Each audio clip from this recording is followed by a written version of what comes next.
All right. Hi. Hey, So you're MOOGZ. I'm MOOGZ. And Yep. you've created the HEIST. So what is HEIST? What is HEIST? So I'm MOOGZ or Matthew, and so HEIST is a 20-minute short form online exhibition presented in a Matrix-esque chat room, and it's a presentation of stolen artworks.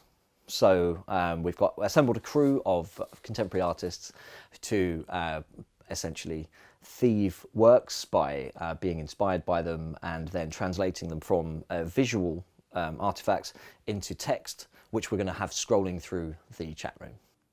Cool. So how is hacking affiliated with art? Yeah, so I think the thing with both hacking and art is the engagement of rules and the the observation of looking at how things are done at one current time, and then trying to traverse the boundaries in order to figure out what can be done to further the cause. So within the hacking world, there actually has been a long history of what's called ASCII art. Now, ASCII is the text that we see every day on the internet. It's basically what you're interfacing with your computer is ASCII. So the text that you see in every language is in ASCII. And there is a long history of ASCII art being created by hackers over the last few decades who have used ASCII art as an aesthetic to accompany pirated software. So there is an artistic element to hacking, and in fact, like the whole notion of like lateral thought is intrinsic to hacking. So lateral thought translates from art into hacking as lateral movement. So the horizontal repositioning of oneself in accordance with the rules of a system that is being interrogated, and finding ways through turning a wall into a door, essentially. And I think that that's an important property of what art is aiming to do as well. So it's like philosophy, rebellion, rule breaking, exploration. Yep, yep. So there's plenty of people who are not breaking the rules, and of course those people in the hacking world are the people that are coding the systems that are being hacked. So just like in the art world, there will be a lot of work which is not necessarily looking to break any rules, but that's definitely not what we're looking to do with HEIST. We're looking to look at those rules, break them, and question the ownership of an artwork. What happens to an artwork once it goes from being a visual image, then presented in ASCII form as text? The original work is still recognizable. However, who owns it at this point? So if we've got an original work, which could be a 3D model, which then is drawn by hand, is then converted into ASCII and then presented into the chat room, that's gone through 3 different strains of ownership translation. And that's one of the goals of HEIST, is to essentially permit a completely open access and open source forum for people to rip off artworks. So after we've done our curated 20 minutes of art, which is presented by the crew that we've assembled, then the floor is very much open for anybody to paste any kind of ASCII art or any kind of commentary. So we want the audience to be participating in the show throughout and commenting on the works as after they've been presented, so that we can blur the line between the artist and the audience, because we're all just equal participants within a chat room. Wow. So do you feel bad for any of the artists' work that's being stolen? I feel good for them. I think, yeah. So in the sense that the artworks that are going to be presented are they have a mission of assuming counterfeit and theft, but they are original works which we're going to be presenting. I think when we're at the free-for-all stage of, say, showing things which are not in the public domain, which are very recognisable, at that point, I find it more of a playful interrogation into ownership than an incisive kind of rip into any particular artist. But I am quite excited by the prospect of us being able to have non-public domain artworks that we essentially exhibit in what is going to be quite a riotous mix of hacking and the art world. So would you have had an in-person event if there wasn't a pandemic on at the moment? Yeah, so I think something that's very relevant is how to create immersive installations and experiential art moments for people in a way that is respective of the current situation. So yes, that's very much on the cards, and I think that creating works which are leveraging the constraints that we're facing at the moment it makes it for an exciting opportunity. So how do people experience things on their own? How do you connect people who are on their own or alone together? So like in terms of how a chat room would work in person, that would be an interesting thing to explore, actually. Like, what happens if you take because the nature of a chat room is that there's an anonymity element. There's an anonymity, but also identity, which combine in a way that we don't have when we're in person. So we see each other and we identify with who that person is, and we have our kind of construct of who that person is. On the internet, it's very different because it's just a name and it's just a thought, and that is that's something that I'm very keen to explore in terms of actually getting closer to thought and away from how we communicate via these constructs which we rely on for everyday communication. Amazing. So the art in HEIST, is it real? Can we see it or buy it afterwards? So the art that's actually in HEIST is yours as it's presented. So at that point, in fact, the audience would be able to take a screenshot, keep whatever they like. And yeah, I completely encourage anybody to steal as much of the artwork as they want. But in terms of actually owning artworks, we're going to have essentially a range of works under the shop called fakefakefakes.com. And this is going to be where our artists are able to sell ridiculous fake designer goods like Nike Air Max and so on, and it will be signed by the artist. So it'll be possible to buy a real fake with a certificate of inauthenticity signed by the artist. That is fantastic. Nike Air Max. Real fakes. Real fakes. Real fakes. Fake fakes. Fake fakes.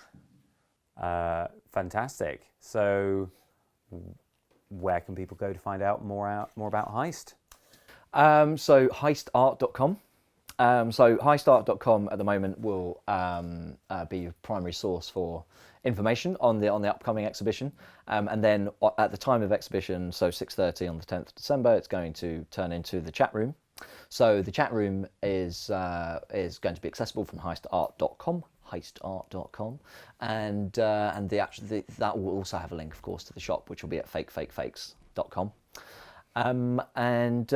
So the chat room itself is quite a feat of engineering. So it's been created by one of my oldest hacker buddies, who I actually met on the internet when I was 16, and remained friends with since then. And he created what is essentially a Linux operating system, which runs inside a browser. So when we go to heistart.com, we're actually starting up an open source operating system, and then which Tom has made, and that's logging us straight into the chat room, the HEIST IRC channel is the technical term, IRC channel, and at that point, I encourage people to. We'll have lots of hackers in there, so I encourage people to try and hack the website, of course, and they'll win fabulous prizes. And some of those prizes will be as in things that are for sale by the artist who are contributing work. We'll have T-shirts and stickers and prints and any kind of merchandise that you'd want. So if anybody hacks the website, then they'll definitely be getting a T-shirt or two. Fantastic. I suppose I should also ask you, why are you doing this? Why have you made the HEIST, and what do you hope to achieve through having the HEIST? Why does HEIST exist? I think I want to bring the gaze of how the internet looks to a hacker to the mainstream. because it has looked like it will in HEIST. It's looked like that to us for decades. And I think it's a way of viewing the internet in a way that, that is definitely going to be very different to most people's experience of what the web looks like, because this is something I've always played with. The internet and the web are different. So people are going to use their web browser to access the internet because they're going to be using a protocol which isn't web, although it traverses web. It's what I see as the real internet, is where these networks of hackers and creatives of all kind have got together for decades, and certainly developers and coders, to collaborate on things. So HEIST is a way of like bringing about an axis of the London and Cambridge creative scenes with this completely alien approach to the internet. So it feels like it was inevitable, yeah, for me to present it on IRC, because I think IRC has always been a big part of my life, and I think that it just opening up channels of communication for people all around the world is wonderful. So yeah, from that basis, it feels like enabling people to know that there is a community out there on IRC, just like there is, for example, on like the radio, as in like CB radio, of people communicating with each other all over the world. It's a very beautiful subject matter. So just enabling people to see the horizon of communication a little clearer, but at the same time have some fun and rip off some artwork, and actually allow the audience to communicate with the artist. They can just, like, it's different to being in a gallery in the sense that if you're in a gallery, you wouldn't necessarily walk up to the artist and say, I do or don't think this about your work. But in this context, it's completely open access, it's completely open source, everybody's equal, and we can all just like communicate with each other. Fantastic. There are lots of virtual events at the moment. Why should people come to yours? I think Zoom fatigue is very real at the moment. Being in a chat room, no camera, no sound, is the tonic for Zoom fatigue. So it's 20 minutes of your time. If you want to just see, as an observer, what's going on, and then after that, it will be it will be essentially a bit like a party in a chat room.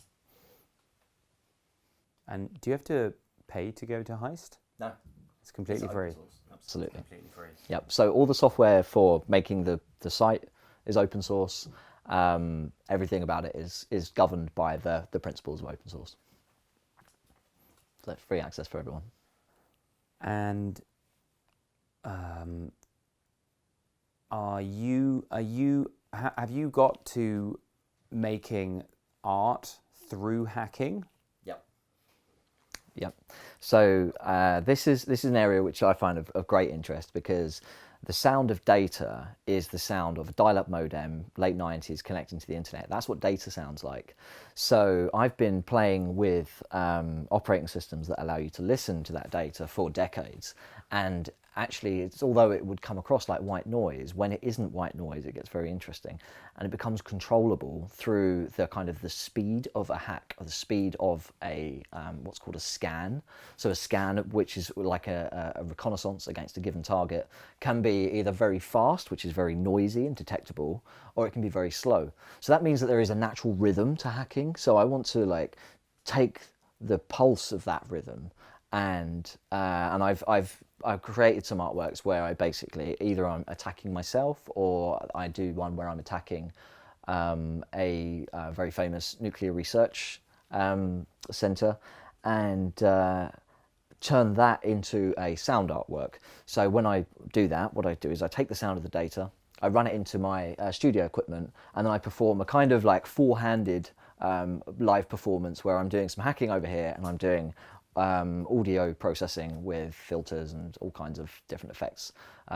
So that kind of combination is something I'd wanted to do for a long time, because I'd always heard the sound of data, and like a frequent thing would be for people to accidentally hear data. If they use a Linux operating system, it's possible to just send arbitrary data directly to your sound card, and when doing that, it would come out like a burst of noise, but it would actually be quite an exciting burst of noise.